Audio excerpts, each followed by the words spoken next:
وہ جانتی تھی کہ ان لوگوں کا گزارا بڑی مشکل سے ہوتا تھا، اسی لیے وہ ان کی مدد کرتی رہتی تھی۔ اسی مقصد کی خاطر اس نے کل یعقوب کو 1500 روپے دے کر کمال پور بھیجا تھا۔ کبریٰ کی بڑی بیٹی کی رضیہ کی شادی ہونے والی تھی۔ یہ 1500 روپے رضیہ کے جہیز اور شادی کے اخراجات کے لیے تھے۔ کبریٰ اور صغریٰ کے درمیان بہن کے رشتے کے علاوہ بھی ایک اور رشتہ استوار ہونے جا رہا تھا۔ رضیہ سے چھوٹی بہن سلمیٰ کو صغریٰ نے اپنے بیٹے یعقوب کے لیے منتخب کر لیا تھا، اور اس رشتے کے حوالے سے ان کی باقاعدہ منگنی بھی ہو چکی تھی۔ شادی کا ارادہ 1.5-2 سال بعد کا تھا۔ سلمیٰ اس وقت محض 17 سال کی تھی، یعنی وہ یعقوب سے لگ بھگ 2 سال چھوٹی تھی۔ اس دوہری رشتہ داری کی روشنی میں بھی یہ سوچنے پر مجبور ہو گیا تھا میں کہ عین ممکن ہے یعقوب اپنی ہونے والی سسرال میں ہی رات گزارنے کے لیے رک گیا ہو۔ منگیتر کے گھر کے چکر لگانے اور وہاں قیام کرنے کے لیے تو انسان خواہ مخواہ کے بھی بہانے ڈھونڈتا ہے۔ جس زمانے کا یہ واقعہ ہے، ان دنوں میں ضلع لائل پور موجودہ فیصل آباد کے ایک چھوٹے سے قصبے میں شرف آباد کے تھانے میں تعینات تھا۔ شرف آباد سے کمال پور لگ بھگ 600 میل کے فاصلے پر مغرب میں واقع تھا۔ ایک چھوٹی نہر شرقاً غرباً بہتے ہوئے ان دونوں گاؤں کو ٹچ کرتی تھی، یعنی مشرق سے مغرب کی سمت رواں دواں تھی، اور اسی نہر کے ساتھ ساتھ ایک کچا راستہ بھی بنا ہوا تھا جہاں تانگے، بیل گاڑیاں اور گھڑ سوار حسب ضرورت محو سفر رہتے تھے۔ ان دونوں گاؤں کو آپس میں ملانے کے لیے یہ واحد کچا راستہ تھا، ورنہ ایک چھوٹا سا جنگل ان کے بیچ ادھر سے ادھر پھیلا ہوا نظر آتا تھا۔ میں جیسے ہی دوپہر کے کھانے سے فارغ ہوا، صغریٰ ایک مرتبہ پھر تھانے میں آن موجود ہوئی۔ اب کی بار وہ پہلے سے بھی زیادہ متفکر اور پریشان دکھائی دیتی تھی۔ اس کے چہرے کے تاثرات کوئی اچھی خبر نہیں سنا رہے تھے، تاہم میں نے اسے فوراً اپنے پاس بلا لیا۔ صغریٰ بی بی، تمہارا بیٹا گھر آ گیا؟ اگر یعقوب واپس آتا تو پھر میں اتنی ٹوٹی پھوٹی حالت میں آپ کو نظر نہ آتی، وہ دکھی لہجے میں بولی۔ تھانے دار صاحب، آپ کچھ کرتے ہیں یا میں کمال پور جانے کی تیاری کروں؟ یعقوب کی عدم واپسی نے اب تو مجھے بھی تشویش میں ڈال دیا تھا۔ میں نے ایک لمحہ سوچا اور پھر ٹھہرے ہوئے لہجے میں کہا، ہم یہ دونوں کام کریں گے۔ دونوں کام؟ وہ الجھن زدہ نظروں سے میری طرف دیکھتے ہوئے بولی۔ کون سے دونوں کام تھانے دار صاحب؟ کام نمبر 1، تمہیں ضرور کمال پور جانا چاہیے، میں نے ایک ایک لفظ پر زور دیتے ہوئے کہا۔ کام نمبر 2، میں تمہارے بیٹے کی تلاش کے لیے اپنے بندوں کو دوڑاتا ہوں، اور یہ دونوں کام ایک ہی وقت میں اور ایک ہی ساتھ ہوں گے۔ ایک ساتھ کیسے؟ وہ حیرت بھری نظر سے دیکھتے ہوئے بولی۔ میں نے وضاحت کرتے ہوئے کہا، تم میرے 2 آدمیوں کے ساتھ تانگے میں بیٹھ کر ابھی اور اسی وقت کمال پور جاؤ گی۔ سب سے پہلے یعقوب کو تمہاری بہن صغریٰ کے گھر میں چیک کیا جائے گا۔ مجھے امید ہے وہ ادھر ہی مل جائے گا، یا راستے میں بھی آپ سے اس کی ملاقات ہو سکتی ہے۔ میں نے تھوڑا توقف کر کے سوچتی ہوئی نظروں سے اسے دیکھا، پھر پوچھا، تمہارا بیٹا کس چیز پر بیٹھ کر کمال پور گیا تھا؟ وہ گھوڑے پر سوار ہو کر کبریٰ کے گھر گیا تھا، اس نے بتایا۔ بس تو پھر ٹھیک ہے، میں نے کہا، تم اپنے گھر پہنچ کر تیاری کرو، تھوڑی دیر میں اپنے بندوں کو ادھر ہی بھیجتا ہوں۔ اور اگر وہ تشویش بھرے لہجے میں بولی، کبریٰ کے گھر بھی نہ ہوا تو؟ حوصلہ کرو صغریٰ، میں نے اس کی دل شکستگی کو سہارا دیتے ہوئے کہا، اللہ بہتری کرے گا، تم ہمت نہ ہارو، یعقوب کو کچھ نہیں ہوگا۔ وہ چند لمحات تک یقین اور بے یقینی کے ملے جلے تاثرات کے ساتھ مجھے تکتی رہی، پھر ایک افسردہ سی سانس خارج کرنے کے بعد رخصت ہو گئی۔ صغریٰ کے جانے کے بعد میں گہری سوچ میں ڈوب گیا۔ اب تو مجھے بھی تشویش ہونے لگی تھی۔ اگر واقعی یعقوب کمال پور میں نہ ہوتا تو پھر پریشانی والی بات تھی۔ میں نے ASI شوکت علی اور کانسٹیبل خالد کو اپنے پاس بلوایا، انہیں حالات کی سنگینی سے آگاہ کیا، پھر ضروری ہدایت کے ساتھ صغریٰ کی جانب روانہ کر دیا۔ پروگرام کے مطابق وہ صغریٰ کے ساتھ تانگے میں بیٹھ کر کمال پور جاتے۔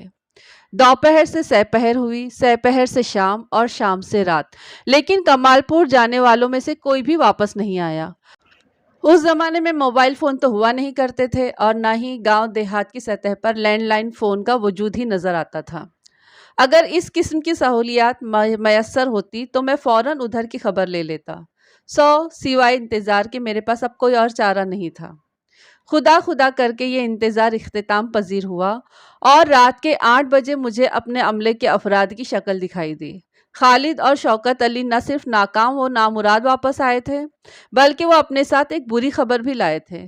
وہ گھوڑا جس پر سوار ہو کر یعقوب کمال پور گیا تھا، اس کی لاش جنگل کے اندرونی حصے سے مل گئی تھی۔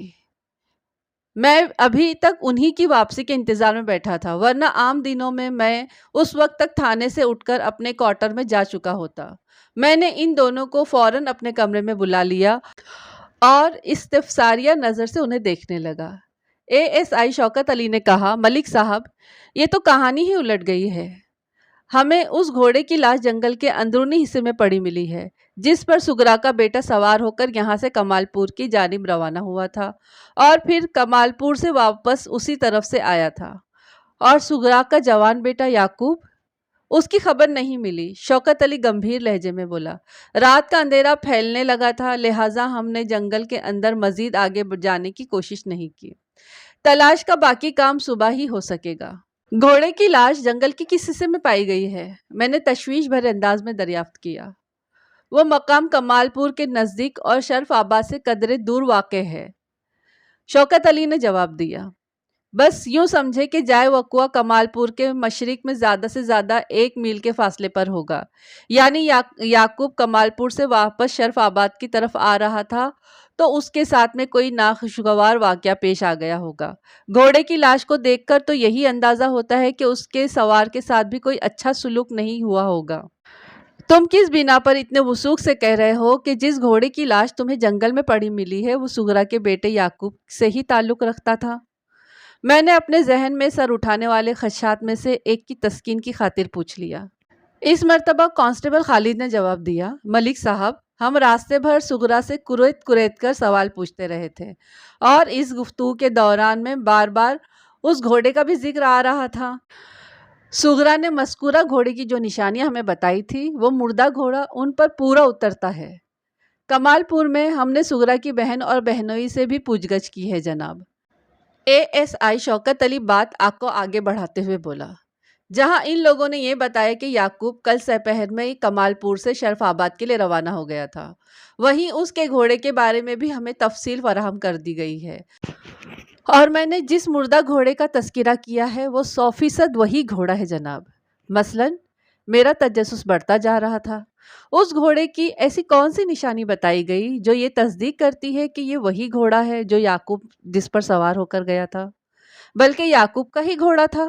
اب تو وہ گھوڑا لاش کی صورت اختیار کر چکا ہے اور اس کا مالک یعقوب بھی لاپتہ ہے۔ جناب، دیگر چھوٹی بڑی نشانیوں کے علاوہ اس گھوڑے کی سب سے بڑی نشانی یہ ہے کہ اس کے گردن میں بڑے بڑے سفید موتیوں منکوں کی ایک مالا پڑی ہوئی ہے جو اس کی گردن کے ساتھ بالکل فٹ بیٹھتی ہے۔ میں ایک گہری سوچ میں ڈوب گیا، پھر پوچھا، کیا سگرا کے بہن بہنوئی نے اس امر کی تصدیق کی ہے کہ یعقوب کل سپہر میں ان کے گھر سے واپسی کے لیے روانہ ہو گیا تھا؟ یعقوب کل سپہر میں کمال پور سے شرف آباد کی طرف روانہ ہو گیا تھا، میں نے پرخیال انداز میں کہا، پھر پوچھا، یہ خبر سن کر سگرا پر کیا اثر ہوا ہے؟ اس کی حالت پہلے ہی اچھی نہیں تھی ملک صاحب، وہ افسوسناک انداز میں گردن ہلاتے ہوئے بولا۔ جب اسے پتا چلا کہ یعقوب کل وہاں سے روانہ ہو گیا تھا تو وہ غش کھا کر گر پڑی۔ اس کو ہوش میں لانے میں کوئی 1 گھنٹہ لگ گیا۔ وہ ہوش میں تو آ گئی لیکن اس کی ذہنی کیفیت ٹھیک نہیں ہے۔ کیا تم سگرا کو اس کے گھر پہنچانے کے بعد تھانے آئے ہو؟ میں نے ایک فوری خیال کے تحت پوچھا۔ نہیں جناب، ASI نے نفی میں گردن ہلاتے ہوئے کہا، وہ تو ادھر کمال پور ہی میں ہے۔ اوہ! میں ایک گہری سانس خارج کر کے رہ گیا۔ جناب، اسے کبرا اور جان محمد نے ضد کر کے اپنے پاس روک لیا ہے، شوکت علی نے وضاحت کرتے ہوئے کہا۔ اس کی ذہنی حالت کو دیکھتے ہوئے جان محمد نے اسے شرف آباد آنے کی اجازت نہیں دی اور ہمیں یہ ہدایت کی ہے کہ ہم جلد از جلد یعقوب کا سراغ لگانے کی کوشش کریں۔ جب تک اس کا اتا پتہ نہیں مل جاتا وہ سگرا کو اپنے پاس ہی سنبھال کر رکھیں گے۔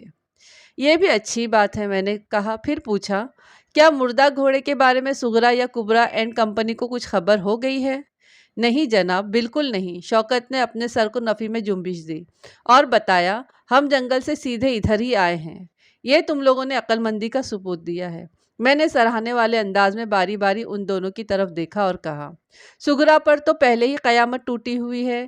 اگر اسے اپنے گم شدہ بیٹے کے گھوڑے کا حشر کا پتہ چل گیا تو وہ غم کی شدت سے تو اس کا دماغ ہی الٹ سکتا ہے۔